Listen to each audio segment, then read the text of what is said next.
বুধবার 4 সেপ্টেম্বর রাত 12টা থেকে যৌথ বাহিনীর অভিযান শুরু হয়েছে।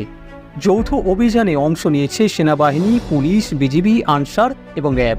এতে গোয়েন্দা বাহিনীর সহযোগিতাও নেওয়া হবে বলে জানা গেছে। বিশেষ এই অভিযানে পুলিশের লুণ্ঠিত অস্ত্র উদ্ধার ও বিশেষ করে বৈষম্যবিরোধী ছাত্র আন্দোলনে যাদের হাতে অস্ত্র দেখা গেছে অস্ত্র প্রদর্শনী ও নির্বিচারে গুলিবর্ষণ করেছে তাদের সহ অস্ত্র মামলার আসামিদেরও ধরা হবে বলে জানা গেছে। এবার এরই অংশ হিসেবে বিএনপি নেতা টিপু তরফদারের বাড়িতে যৌথ বাহিনী অভিযান পরিচালনা করেছে। লেফটেন্যান্ট কর্নেল জয়নাল আবেদিন এই অভিযান পরিচালনা করেন। সেখান থেকে সন্দেহভাজন 6 জনকে আটক করেছে তারা।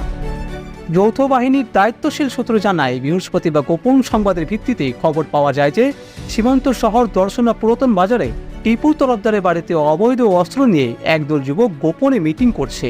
সেই মোতাবেক বাড়িটি ঘিরে তল্লাশি শুরু করলে যৌথ বাহিনী দেখে 15 থেকে 20 জন প্রাচীর টপকে পালিয়ে যায়।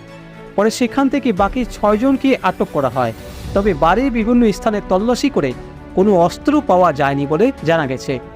দর্শনা থানার second officer SI Nurul Islam জানান, যৌথ বাহিনী বৃহস্পতিবার 6 জনকে দর্শনা থানায় সোপর্দ করলে প্রসিকিউশনের 151 ধারায় তাদেরকে আদালতে চালান করা হয়।